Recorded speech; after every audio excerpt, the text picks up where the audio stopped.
¿Ha escuchado acerca del libro Un daño irreparable, la criminal gestión de la pandemia en México? Un libro que desde antes de contarse en físico, pues requirió inclusive ya una reedición por la demanda que ha tenido entre los mexicanos, inclusive en los temas de preventa.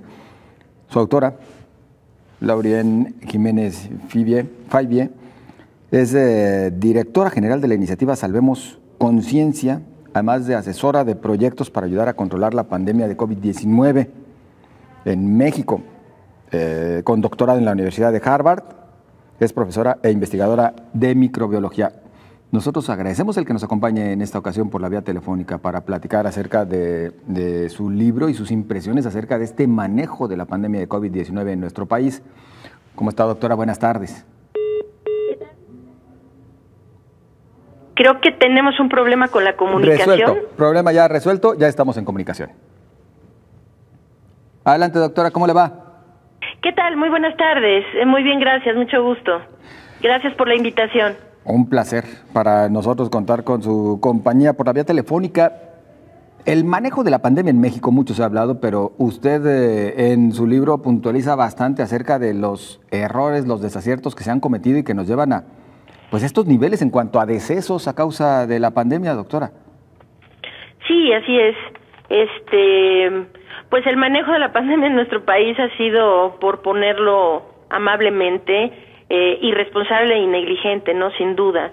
El día de hoy, o bueno, con las cifras del día de ayer, México está sumando 158,536 muertos en cifras oficiales. Si tomamos en consideración las cifras que la semana pasada reportó el INEGI, las proyectamos, dieron cifras solamente hasta el mes de agosto, pero si las proyectamos a la fecha y consideramos el exceso de mortalidad que está reportado por la Secretaría de Salud, la realidad es que en México se han muerto más de 397,000 personas de COVID-19, ¿no? Entonces, pues bueno, cuando esta historia se termine de contar, alrededor del mundo existe una y únicamente una variable que mide el éxito y el fracaso de las estrategias que en cada sitio fueron asentadas por las autoridades, ¿no? Y esa variable es el número de muertes. Es decir, a cuántas personas llevó a morir la estrategia que en cada lugar se llevó a cabo para controlar la crisis de la pandemia. Y pues en ese sentido nuestro país es de los 3 peores países a nivel mundial.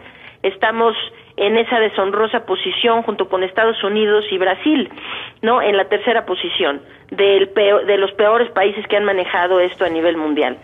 Esto, pues sí, es increíblemente lamentable y lo peor de todo es que no estamos ni siquiera cerca de que este problema se resuelva o se termine. Entonces, pues este escenario que tenemos ahora va a continuar así si es que no se hace algo notablemente distinto en las semanas y meses por venir. En Europa veíamos a un primer ministro, el primer ministro inglés Boris Johnson, ofreciendo disculpas por llegar a los 100,000 muertos. 100,000, doctora. Sí, es correcto. Y claro que debe ofrecer disculpas porque finalmente también ahí, pues el responsable ha sido él, ¿no? Como aquí el responsable, pues él y sus ministros de salud, ¿no? Como aquí el responsable, pues es el presidente de la República y los que han tomado o el que ha tomado las decisiones, que es el doctor Hugo López-Gatell, ¿no? De cómo la estrategia se iba a llevar a cabo.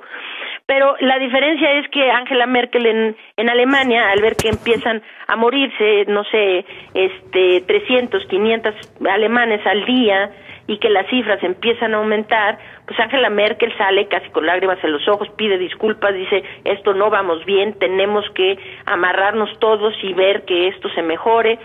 Boris Johnson sale también a pedir públicamente una disculpa, nos equivocamos, subestimamos la magnitud del problema, no hemos hecho las cosas completamente bien, etcétera. Y estas personas pues salen no solo a disculparse, sino a rectificar las estrategias que sentaron. Claro. Eso es notablemente distinto a nuestro país, en donde aquí pues francamente ni siquiera hay una admisión de que algo vaya mal. Se suman y se suman y se suman los muertos y aquí es como si no pasara nada. Es decir, se hace, pues sí, ya aquí hay pandemia, eso es lo que pasa. En México, todos los días, durante el mes de enero, se murieron entre 1,000 y 2,000 personas cada día del mes. Y sin embargo, o sea, se toma una actitud como si esto de alguna manera fuera la que muy llamaron nueva normalidad, ¿no? Que si lo vamos a ver así, pues bueno, en lo que estamos sumidos es en una nueva mortalidad, ¿no? Y esto no es excusable, no es perdonable, y esto tiene que mejorar porque los meses que tenemos hacia adelante van a ser mucho más complicados, la vacunación va demasiado lenta, es decir, ya tenemos, pues, justamente en Guadalajara, ahí en mi tierra, de hecho, yo también soy tapatía, soy de allá, de Guadalajara, ayer, pues, se describen unas cepas, ¿no?, que cargan estas mutaciones similares a las que se han descrito en el Reino Unido, en Sudáfrica y en Brasil. Ahora, estas que, pues, queda que se terminen de estudiar y sepamos si es alguna de estas o es una nueva mutación propia de México. En cualquier caso, estas mutaciones o variantes del virus SARS-CoV-2 ya están dispersas entre nuestra comunidad. Estas son lo que va a marcar el segundo capítulo de la pandemia en nuestro país. Y lo que viene hacia adelante es una historia que no hemos visto hasta ahora, una historia mucho más severa, mucho más catastrófica. Necesitamos detener la propagación de los contagios. Eso es absolutamente indispensable. Con o sin vacuna, necesitamos detener la propagación de los contagios si no queremos estar sumando más de 500,000 de muertos de aquí al verano de este año. Doctora, la gran pregunta es, ¿cuál sería la medida más efectiva para contener los contagios? Hay quienes hablan de que tal vez en nuestro país sí se tendría que tomar en cuenta, que creemos muy complicado desde el gobierno federal se aceptara, un confinamiento total, no menor a 15 días. ¿Usted comparte esta opinión? No, para nada, en absoluto, claro que no. Nuestro país no es un país que pueda hacer ese tipo de confinamientos, en Europa sí. ¿Por qué? Porque en Europa pues tienen los recursos económicos para hacerlo. Es decir, en Europa se tienen los recursos económicos, se le dice a los negocios cierren, pero los gobiernos apoyan económicamente a esas empresas para que puedan cerrar y no quebrar. Le dicen a la población, enciérrese usted en casa porque pues ahora vamos a hacer un confinamiento verdaderamente agresivo. Pero se les apoya económicamente. En este país no hay apoyos a la ciudadanía, no hay apoyos a las empresas. Somos el país que menos apoyos ha dado desde el gobierno federal para que la gente pueda confinarse. Entonces, cada país necesita reconocer su realidad, ¿no? Entonces, en los confinamientos masivos, pues es que yo nada más pregunto, ¿no? En un país en donde un porcentaje tan grande de la población vive del día a día, es decir, quieren encerrar 15 días, pues nada más díganle a toda esa gente qué carambas le va a dar de comer a sus hijos durante 15 días si no puede salir a trabajar, ¿no? Y con un gobierno que no está dando ningún tipo de apoyo a esas familias, pues ¿cómo quieren que nos encerremos? A ver, aquí el asunto no es que el gobierno, como siempre, está tratando de esquivar su responsabilidad, ¿no? Dice, pues que se confine todo el mundo y a ver si se acaba el problema.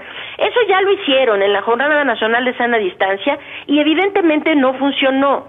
Y no funciona porque estos confinamientos tienen el objetivo, estos confinamientos son carísimos, son muy costosos para una nación, ¿no? Es decir, que esto impacta muy fuerte en aspectos sociales y económicos del país. Entonces se hace solamente como un último recurso de emergencia, ¿no?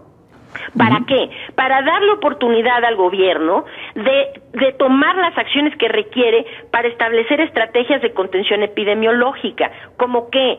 Como ampliar la capacidad de pruebas, ampliar la capacidad hospitalaria, establecer centros de aislamiento vigilado, establecer las logísticas de rastreo de contactos, etcétera.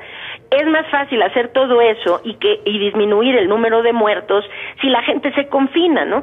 Pues esto ya lo intentamos hacer en la Jornada Nacional de Sana Distancia, pero mientras que la gente sí fue y se confinó y las empresas sí fueron y cerraron, el gobierno no hizo su parte, que era ampliar la capacidad de pruebas diagnósticas y tener toda esta logística sentada. Entonces, ¿qué pasó? Pues cuando sacaron a la gente, pues ahora estamos como estamos, ¿no? Desbordados en todos lados. Entonces, decirles, confínense todos otra vez, pues bueno, mire, para confinarnos todos otra vez, así como se hizo en la Jornada Nacional de Sana Distancia, o todavía más agresivamente, un confinamiento todavía más agresivo, lo primero que necesita el gobierno es empezar a hablar de cómo va a ser eso posible para que las familias puedan comer en esos 15, 20 o 30 días que quiere que la gente se confine.